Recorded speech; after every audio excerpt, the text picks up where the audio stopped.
Check one, check. Receiver of sound, receiver of sound. Oh, thank you, living universe. May I begin? So much time has passed. So much time and so much growth and change. And I wish my Daiichi would stop leaking. But fucking old, man. Fucking old. Without further ado, I want to thank you all and have a beautiful evening. Coming to the stage is the blue harmonic elder, Gary Heidt.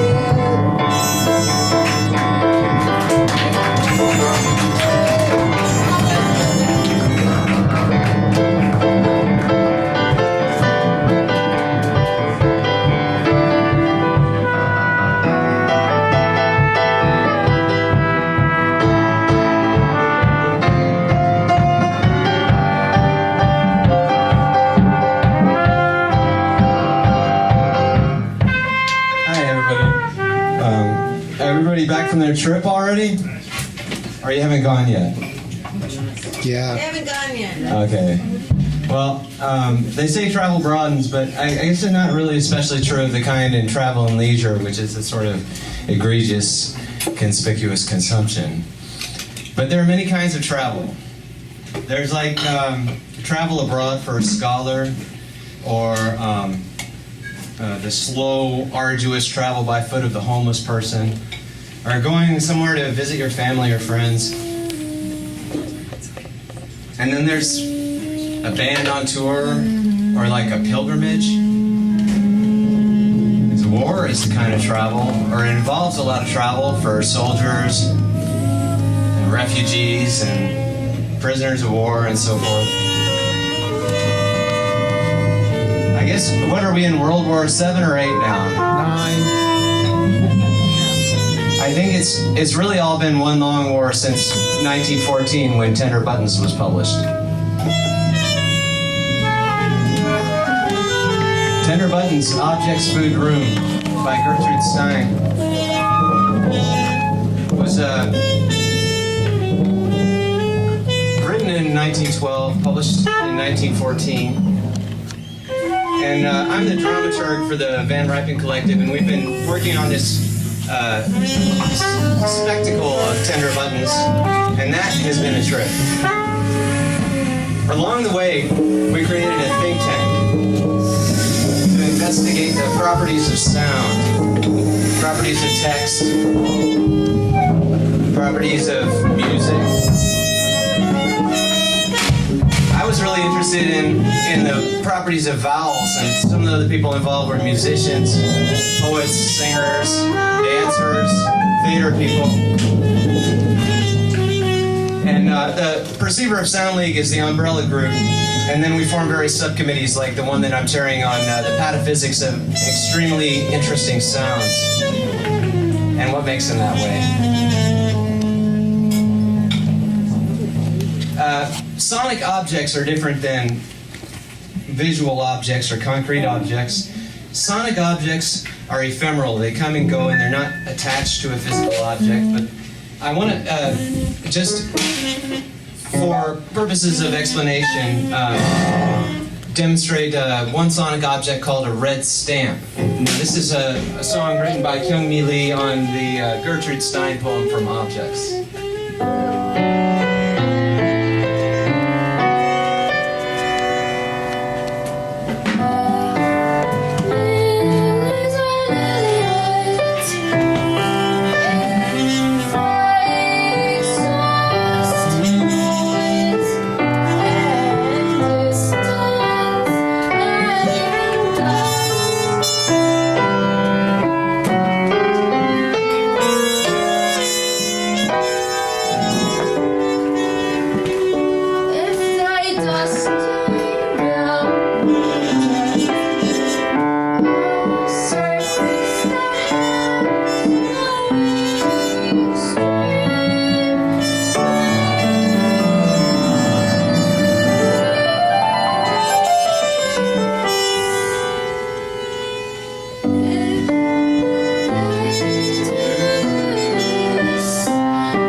come to certain conclusions. One is that music is composed of two elements, time and memory. Musical pitch is expressed in inverted seconds. Tempo is straight up time. Rhythm is time plus memory. Melody is pitch and time plus memory. Now, I want to talk a little bit about the difference between sound perception and visual perception. Now, visual perception has great spatial discrimination. You see objects arrayed in a 3D space manifold. Everything is precisely located. And you can't see through walls. You can't see around corners. Whereas with sound, on the other hand, time is very minutely discriminated. We can hear differences of a thousandth of a second in pitch very easily. And also you can hear around corners, you can hear through walls. There's a lot of differences also in terms of you can emit sounds in spectra that you can hear, but you can't really emit light in spectra that you can see without a lot of practice. There's a number of other differences, including which it's a lot easier to travel in space with vision, whereas it's a lot easier to travel in time with sound. Also, there's major differences between objects, visual objects and sonic objects. Visual objects, we have a sense that they're almost completely identical to a real physical object that exists in space. Whereas sonic objects, they are perhaps emitted from an object in space, but they are ephemeral, they pass through space, they can overlap with each other, they're transparent in a way that visual objects are rarely transparent. Now, this questions about objects are important to us because we're looking at Tender Button's first section, Objects, in a special detail, and I'd like to show you the song Objects, which is from Objects.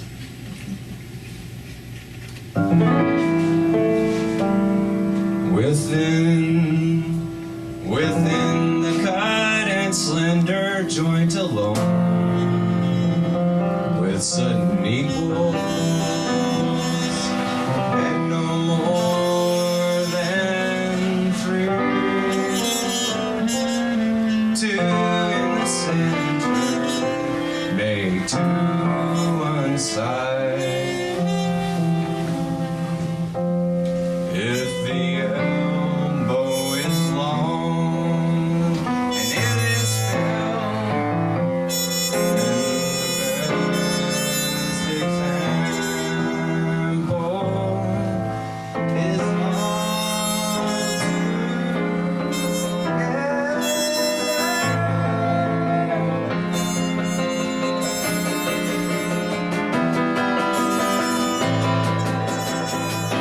This kind of show is made by squeezing.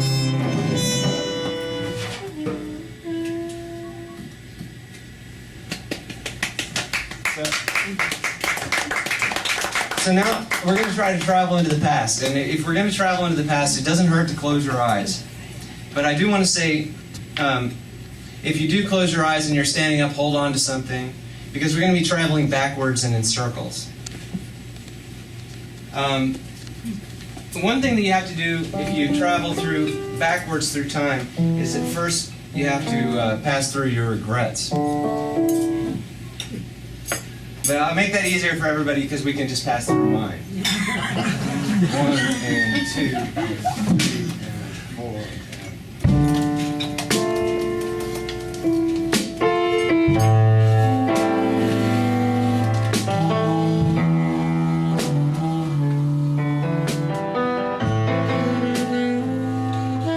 Last November, I was dismembered like chicken wire, binding, burning ember. Ducks are mating, cohabitating. Reminds me of my lies which kept you waiting. I swore I'd never sleep, but all I did was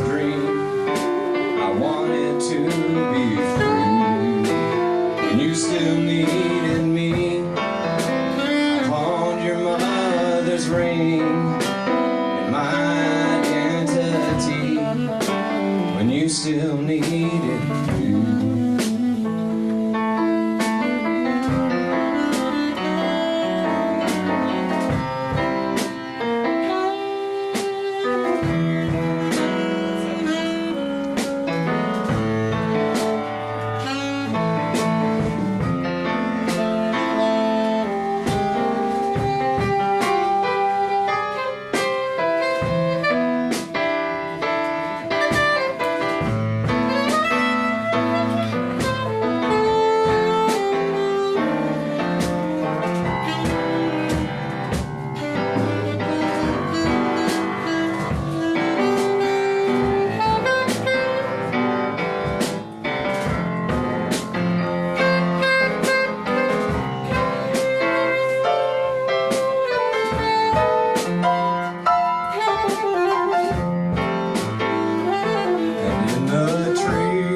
From your cutter,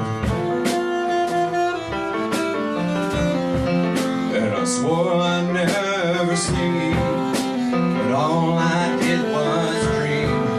I wanted to be free when you still needed me. I pawned your mother's ring, my identity when you still needed me.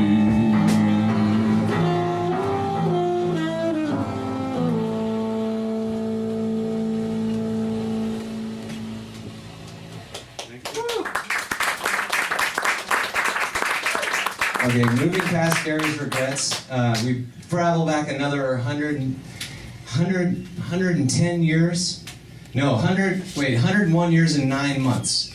The Spanish town of Avila, which is experiencing the San Segundo Religious Festival. Now, this is a town full of monasteries and medieval walls and castles. And our heroines, Gertrude St and Alice Vitoklis, are going there for a sort of honeymoon. They've been shacked up for a little bit, but Gertrude St is really riding high. She's 36 years old. She's in the middle of the Paris avant-garde. And her first book, 3 Lives, came out recently. And what's more, in August, Alfred Stieglitz is about to dedicate an entire number of his influential magazine camera work to her writing. So she and Alice have recently kicked her annoying brother Leo out of the house, and they've gone on this trip. And Alice loves Avila. She never wants to leave. And they have a fight about it. Gertrude says, I have to go back to Paris eventually. But she's loving it too.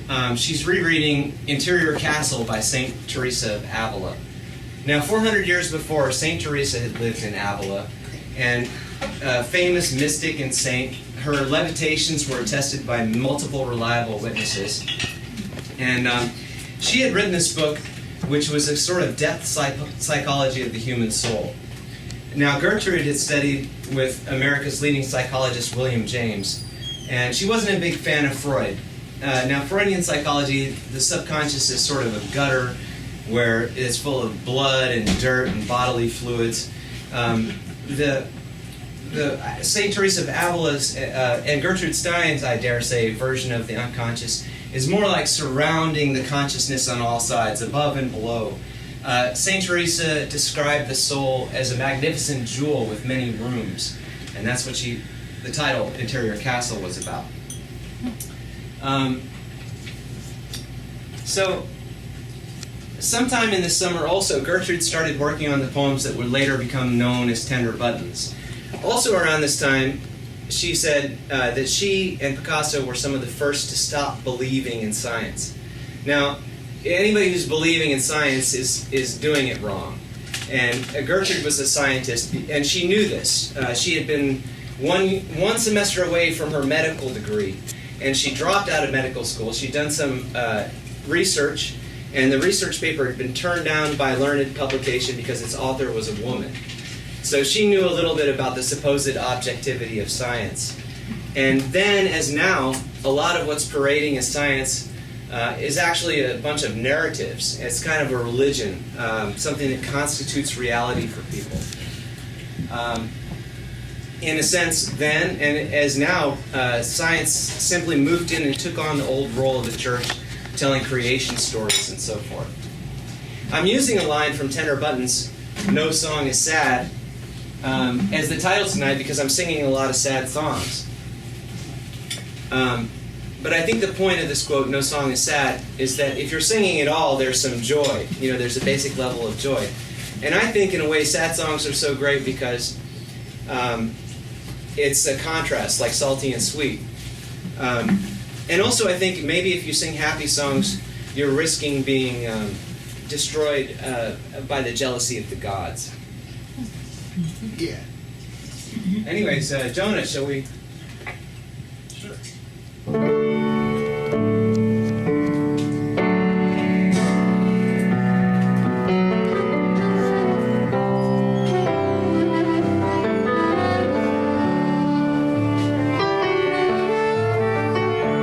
Sad sighs,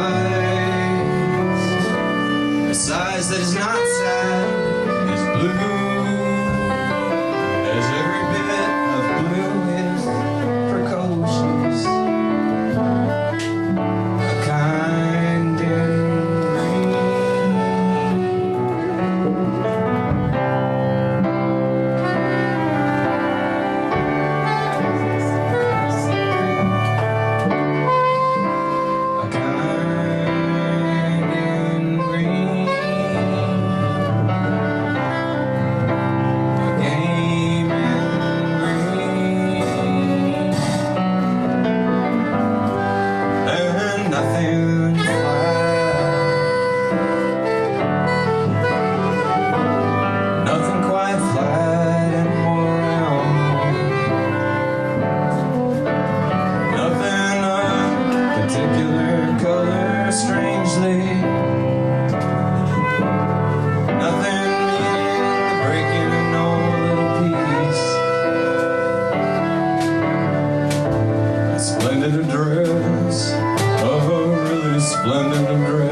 So let's keep going on back into the past. Before BC, I would say BBC, but what does that mean? British buggering children. So let's go back to PRE, the previous redacted era. Say 5,000 PRE, and we come into this small kingdom. A very small kingdom. The king is not like an emperor, he's more like the president of the neighborhood association.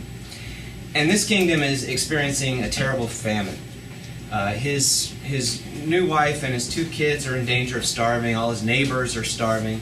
So he gets all his friends together and they get some wagons and they get together all their money and all their trade goods and they go heading off and they tell everybody they're going to be back in 7 days. Immediately everything goes wrong. The wheels fall off the wagons. They get stuck in a mountain pass. Tiger attacks. They lose several members of their party. And then it's like 7 days have gone by, and then they realize they've been going in the wrong direction the whole time. And the king, he's lost his previous wife. And now he thinks he's going to lose everything. He's sinking into despair. He knows this whole time he's been trying to act cheerful to keep everybody's spirits up because he knows if they lose hope, all hope is lost. They'll be doomed. But at this moment, when he realizes that he's really screwed up, he thinks the gods must hate him, and it must all be his fault. You know, and if I were him, I would have sung something like this.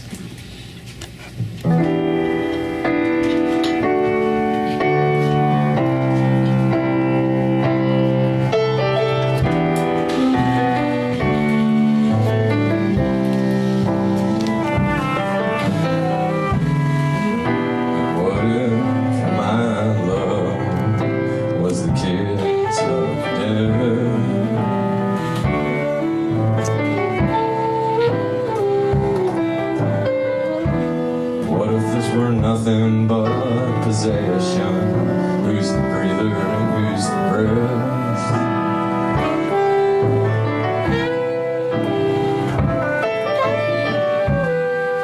And in war, as in love, orders come from above, and they breathe like roaches.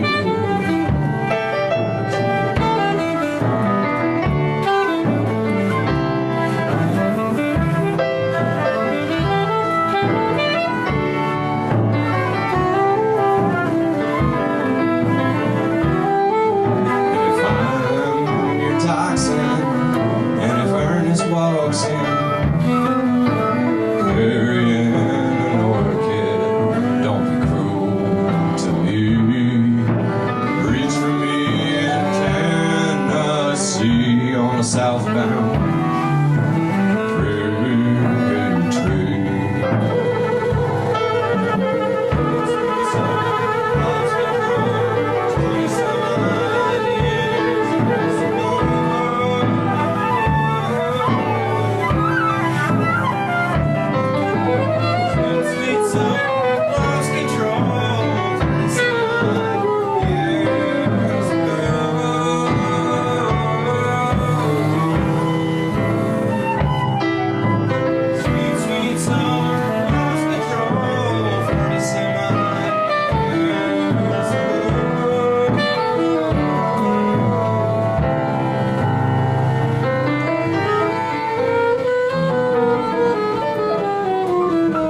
It's really over now.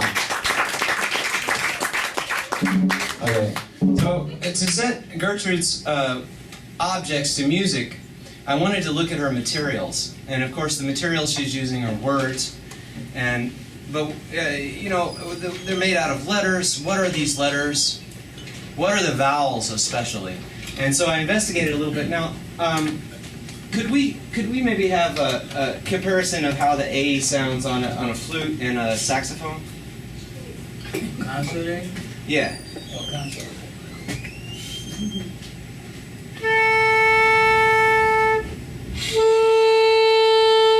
God, those sound a lot alike, don't they?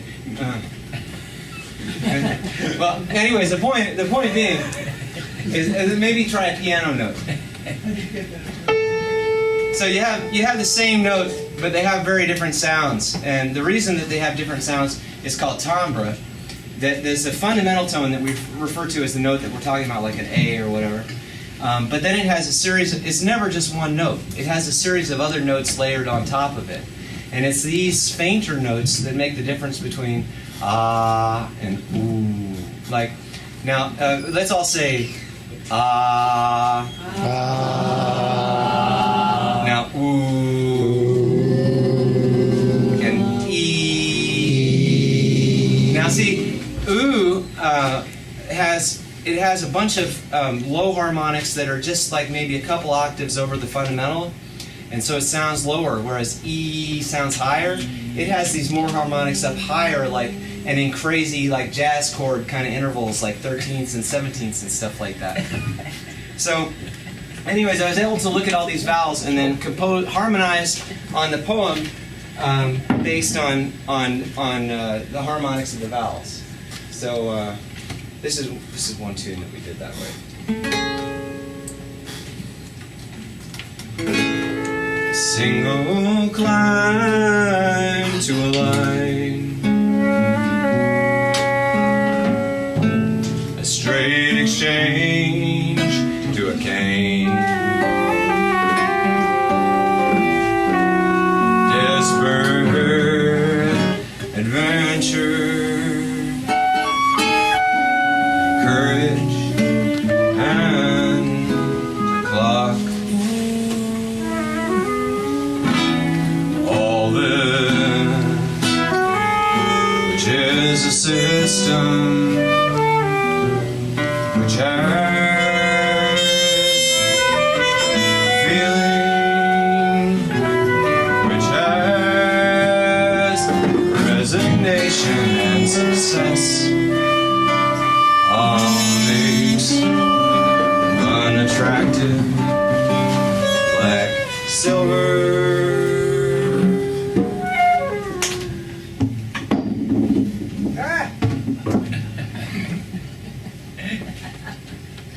Okay, the visual sense. Oh, thank you, Steve. The visual sense is very important to the scientific worldview. In science, everything is placed in a three-dimensional manifold with great accuracy, and you know, they move about. Objects cannot be superimposed, and so forth. Whereas the audio sense is more important to the older religious cosmology, in which God creates the universe through an utterance, prophets hear voices, and of course there's that beautiful church music. But in the case of both science and the church, they both fulfill this basic function of constituting reality. And one must constitute or define reality before one can rule a bunch of people, because they all have to believe in the same reality. Now, science is a model for testing. Science is a technique for testing models of reality. But a lot of what goes by the name of science today is actually construction of narratives, especially in things like evolutionary biology, for example. Of course, it's hard to attack the theory of evolution around a bunch of people today, but it really is a metaphor for imperialism, survival of the fittest. What does the fittest even mean? And anytime that you see narratives, you know that you're dealing with judgment, because narrative and judgment are intimately linked. that you can tell this is true because anytime somebody makes a judgment, they have to tell a story first. Like, for example, in court, when people give testimonies. Freud's discovery of the unconscious was to a large degree the discovery of a certain trick of the mind. Now what happens is when children are molested by people who constitute their reality, like say for example their parents, the brain shuts off this knowledge, but at great cost to the person. And so when Freud studied neurosis, he discovered this, and he basically had, to a certain degree, had the elites and the royals of Europe by the short hairs. And he managed to turn this into a great living for himself. But there's a lot, and when you think about Freud's unconscious as being this sort of gutter and swamp of instincts and drives, well, that's exactly what we're talking about when we're talking about these types of repressed memories. But when you're talking about the superconscious, there are all these other sorts of things that the mind, that neighbor the mind, that the mind can get in touch with, that are not just lust, and which lust is fine. Anyways, a friend of mine always tells a story about Gertrude Stein's writing. She said one time that it was like children listening to the adults at a dinner party on the staircase. And I like to think of this as somehow meaning that, like children listening to beings who are older and wiser and have a better vocabulary, that the listening can be very interesting, but sometimes at the price of not understanding exactly what you're hearing. Well, ultimately the goal of the Perceiver of Sound League, one of the main goals of the Perceiver of Sound League, is to learn how to listen better.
Something's holding her back.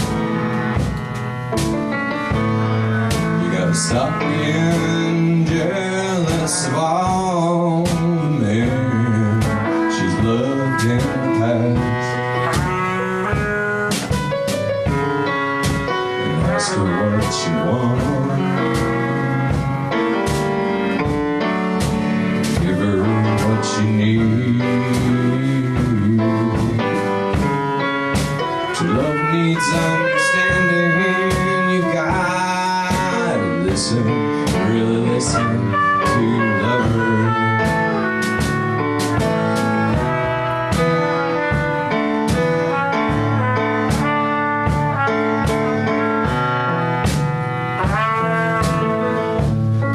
You can buy her all the chocolate,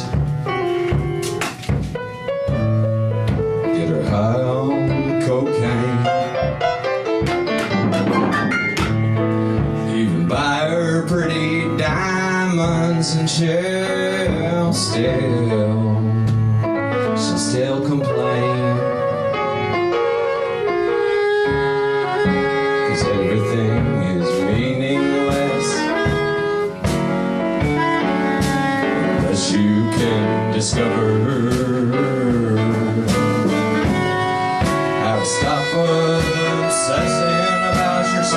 yourself and listen, really listen to your lover. Yeah, yeah, yeah. Listen to your lover.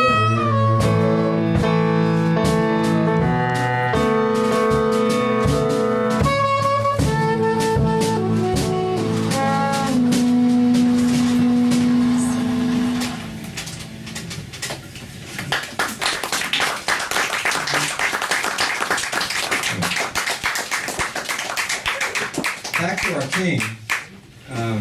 So they finally got going in another direction, and they found a place where they had some fruits and vegetables, loaded up all the wagons with grains and whatnot, and finally made it back to his kingdom.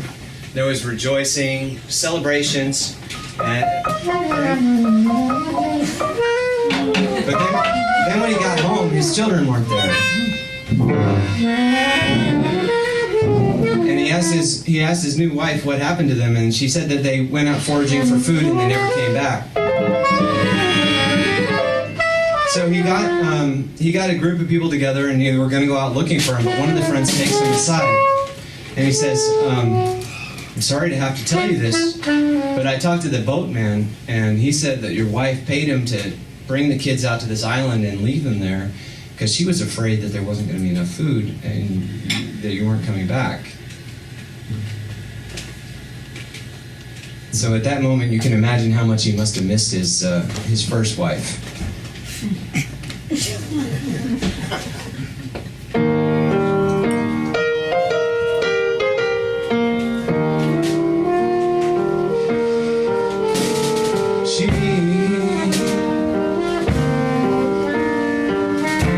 She came from the land of cotton, land that was nearly forgotten by everyone.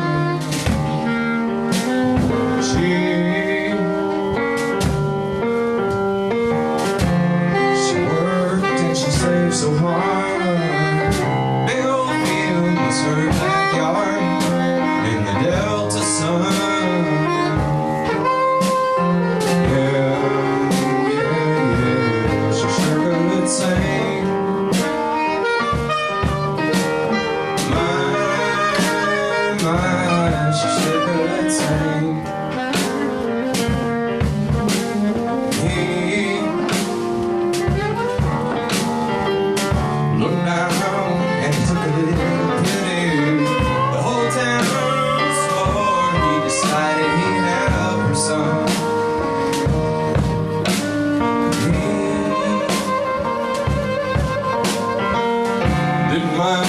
She wasn't very pretty, 'cause deep inside his heart he knew she was the only one. Yeah, she sure could sing.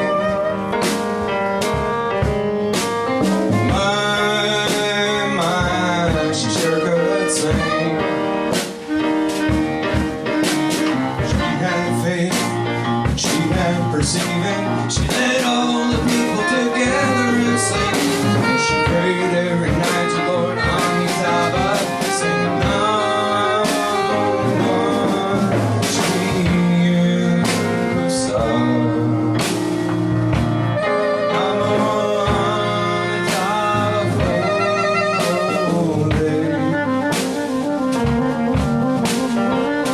used to walk singing songs by the river, even when they knew for sure she'd have to go away.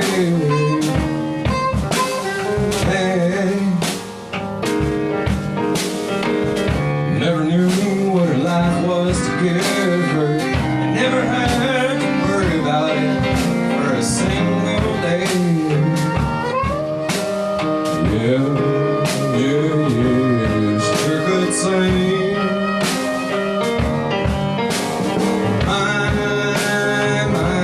She sure could sing.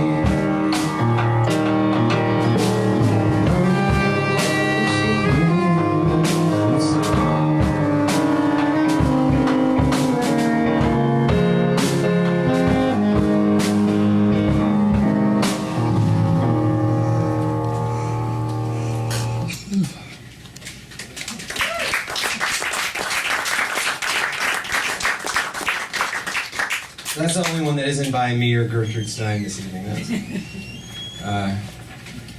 So, did you know that arts organizations don't get tax-exempt status? No. I mean, a lot of arts organizations have tax-exempt status, but in order to get it, they have to put an educational plank into their mission statement. And so I was kind of interested in this. Tax exemption goes back to ancient Babylon and probably even further, because the priesthood serves an invaluable function for the king in constituting reality and conferring legitimacy upon the rulers. And that's the root of tax exemption. Now, here in the United States, we have tax exemption for religious, educational, and charitable purposes, and also, interestingly, for literary creation of narratives, and for scientific. But you know, everybody I know is so passionately interested in the arts. You know, they put all of their energy into the arts. It's like a religion for people. And so, and I think liberals, you know, like a lot of us cosmopolitan types that reject traditional religions, the problem is that we're also losing a set of rights, hard-earned rights. So I was thinking, how can we get those rights back?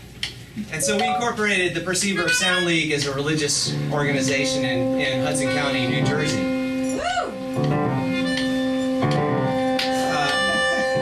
So now we can conduct marriages and run a graveyard if we want to. But our main goal is research into sound, research into performance, spectacle, and actually doing things like this, what you see tonight. And most of all, this enormous Tender Buttons project that we've been working on for about 5 years. We have a bylaw in our Constitution against dogmas, but I think that's a little too dogmatic. I'm not sure. I mean, isn't it axiomatic that anything that's a dogma is false?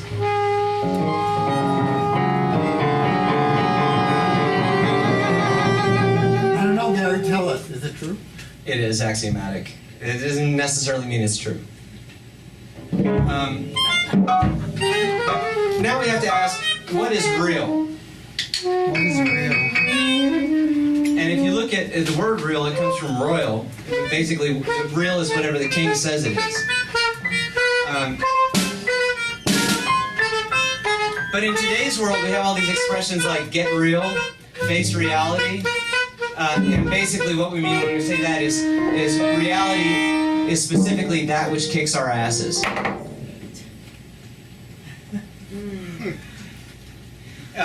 It can also mean disgusting and squalid, as in painterly or literary realism, which is always about people who can't seem to get a shower. Like gritty realism. Or real can also mean like treacherous backstabbing, like is in Realpolitik, Henry Kissinger.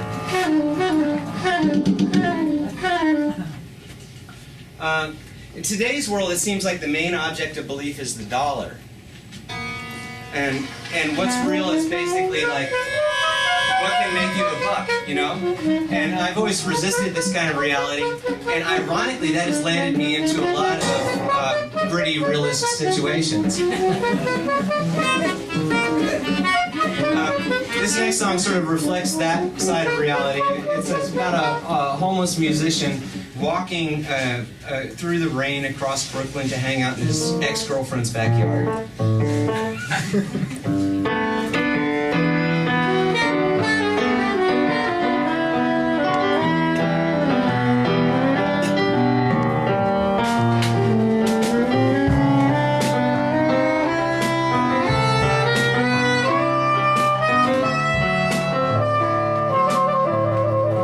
I got no change to call. I just miss you, that's all. I was in your neighborhood, and I just thought I would. There's no singers today. way you used to pay. A grocer glares at me as he pulls down his gate. And I wanna go home, but nothing remains.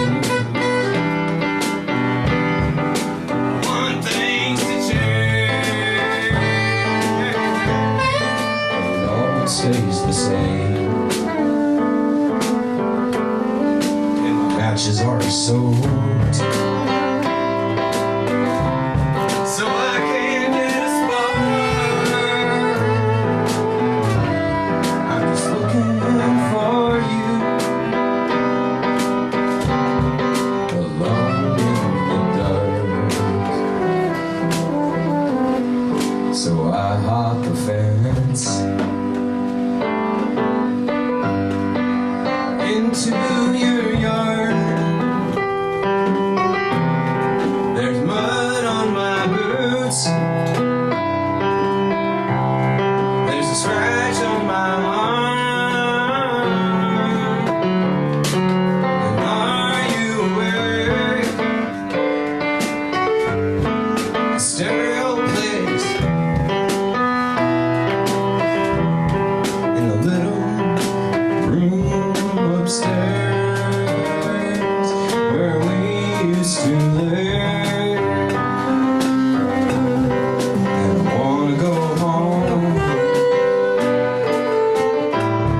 but nothing remains. Want things to change, but it all stays the same. Matches are so I can't get a spark. I'm just looking for you, alone in the dark.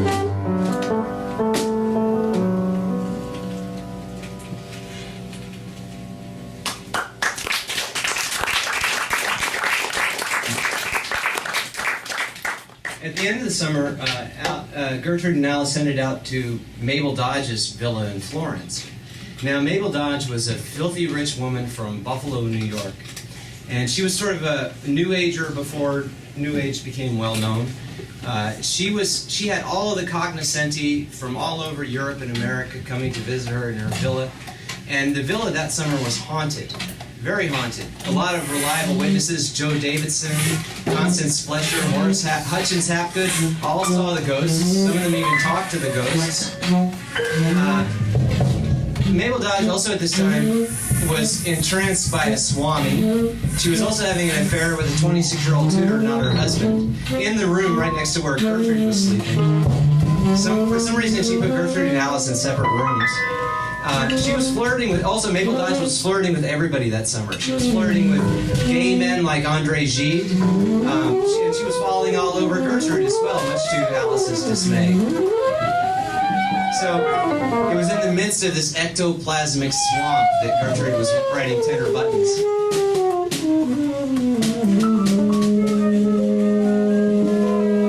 Now, I have here a quote from Mabel Dodge where she's describing Gertrude's science technique of writing. Concentrating upon the impression she has received and which she wishes to transmit, she suspends her selective faculty, waiting for the word that will perfectly interpret her meaning to rise from her subconsciousness to the surface of her mind. Now, Mabel Dodge ended up making the connection that got Tender Buttons published, but then at the last minute she wanted Gertrude to abort and not publish the book, which Gertrude didn't want to do. And it ended up being the big split in their friendship. But it's a good thing because Tender Buttons ended up becoming the most important poem of the 20th century. I mean, we all know Finnegan's Wake is just Tender Buttons for dummies. But because Gertrude's work was advanced and she was a woman, people don't try very hard to understand it. They just say, oh, it's a bunch of gibberish. And in any case, Gertrude was she was very used to not being understood.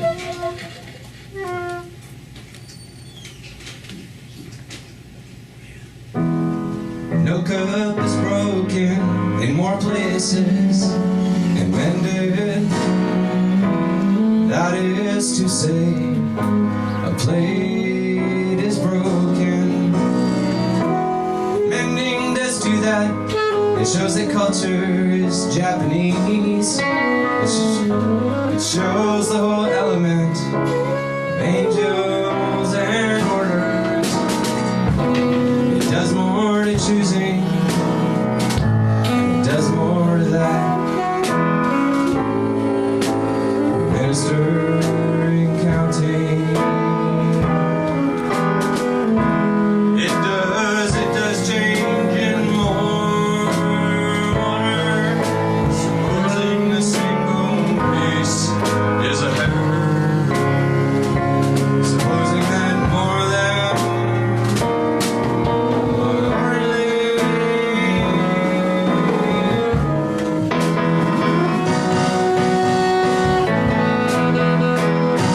Does that show that strength? Does that show that joy? Does that show that balloon? Famously.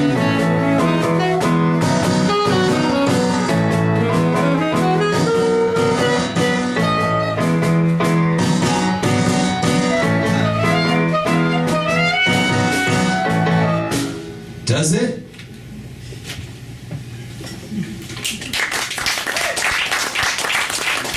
Back to our king. He found the boatman and he took him right out to the island. And there on the beach he found the bleached bones of his children.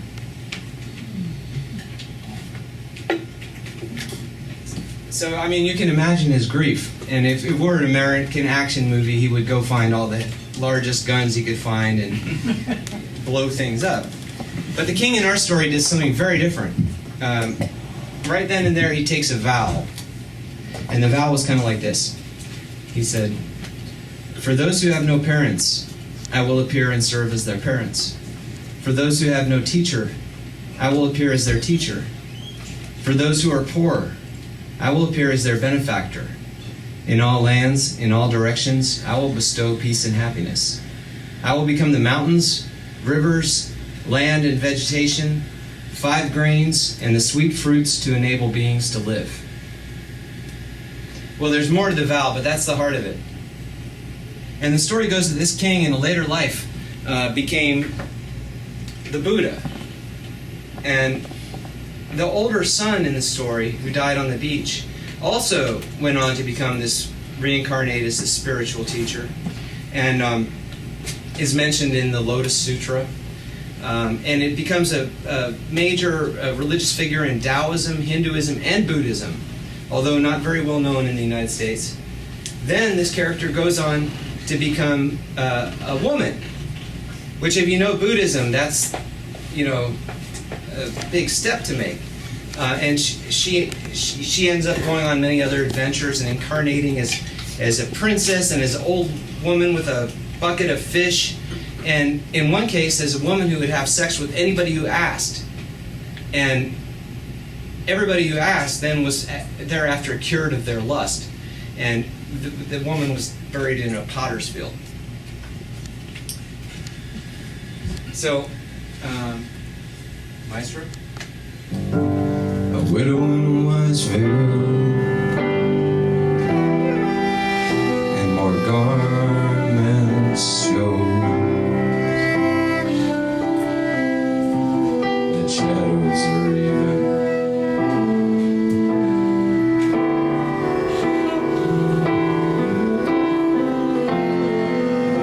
Choose it as ended. It is actual. More than that it had. It certainly has. The beat and the same tree and all. Practiced and much more easily.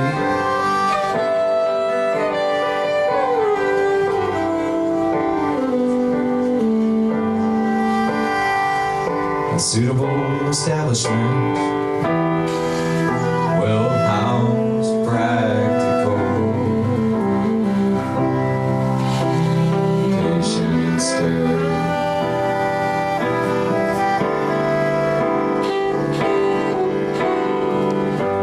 A suitable bedding, very suitable, and not more particularly than complaining. Anything suitable is so goddamn necessary. The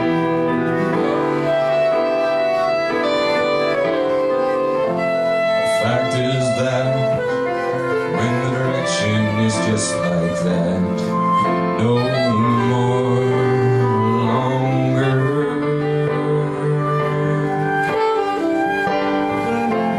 Sudden and at the same time, not any sofa. The main action is without blaming, there is no custody.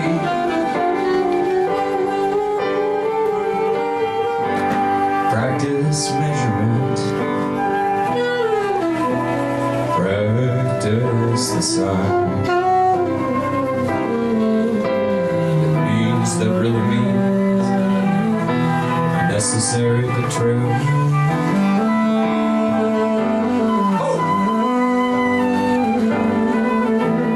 What is a spectacle?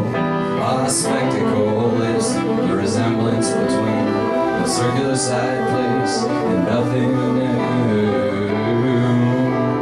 Nothing else. To choose it is ended. It is actual and more than that. Certainly same treatment and all that is practiced, and much more easily, ordinarily.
Pick a barn,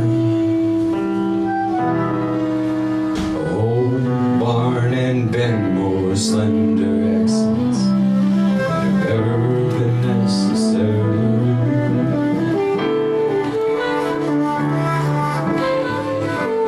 Shine in the darkness, actually not aching, actually not aching.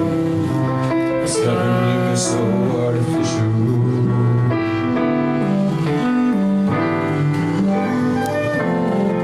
And even more than that, it is a spectacle. It is a binding accident. It is animosity and accentuation. If the chance to dirty diminishing, if necessary, it is a why. Oh, why is there no complexion? Why is it all right? Why is no special protection?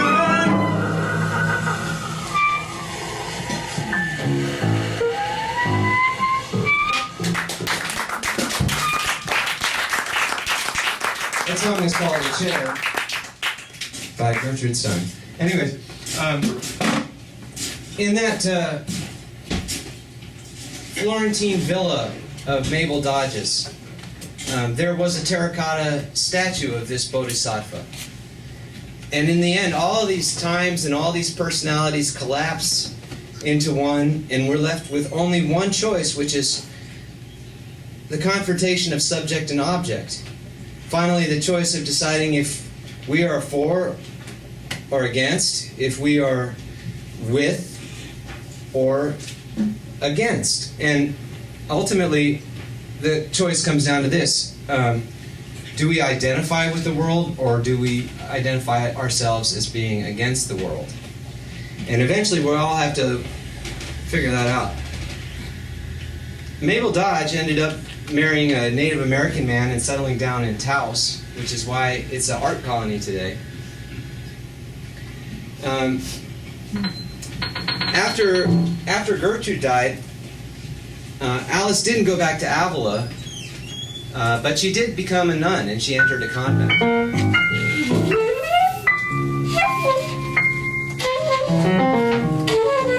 I took a trip recently, a small trip out to New Haven, and I went to the Beinecke Library at Yale, where they have the actual notebooks where Gertrude wrote tenor buttons. And after all these years of studying it, and I have big parts of it memorized, it was such a thrill to actually touch these and look at these notebooks. And they were composition notebooks, which she held sideways, so she wrote across the lines in this easy, flowing cursive. There were no scratch outs, no deletions, nothing was worked out on the page. In fact, it looked just like she was just transcribing something she was listening to. As if she could tune into a station in her mind and just write down what she was hearing. As if she was a child listening on the stairway to the adults and writing down what they said, whether or not she understood it, without even trying to understand it. And I wonder who it was she was listening to. I think we got this amazing band here. Daniel Carter.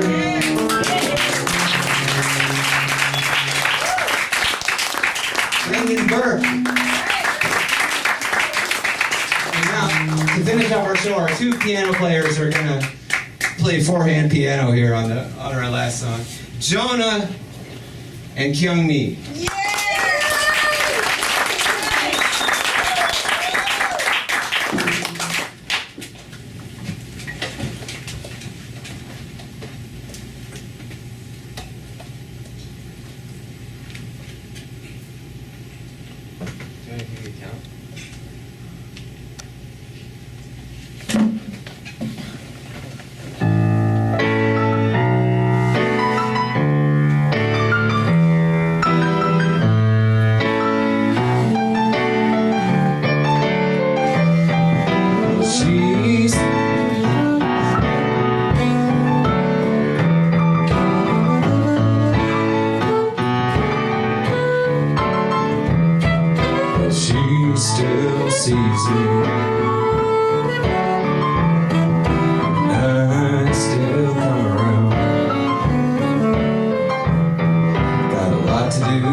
She is me, I am she.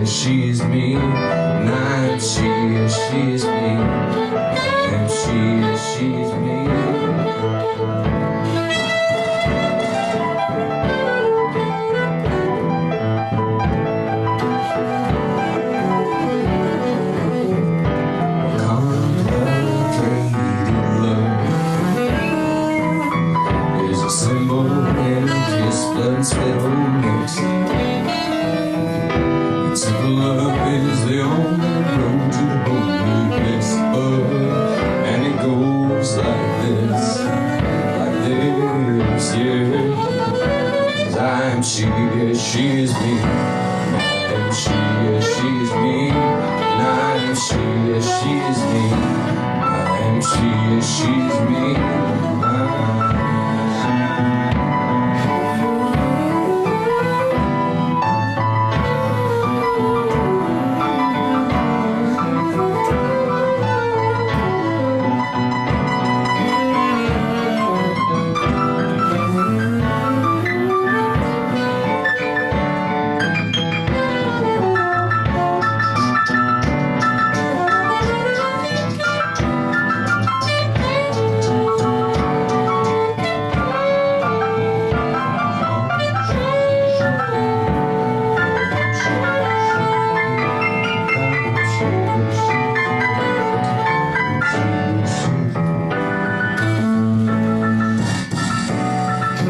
Thanks everybody for coming out. Go ahead, let these people keep playing.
Thanks everybody. Don't forget to tip our bartender.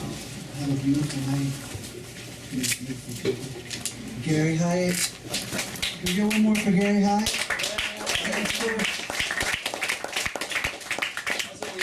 The reluctant subvisual syad elder of the Perceiver of Sound League here.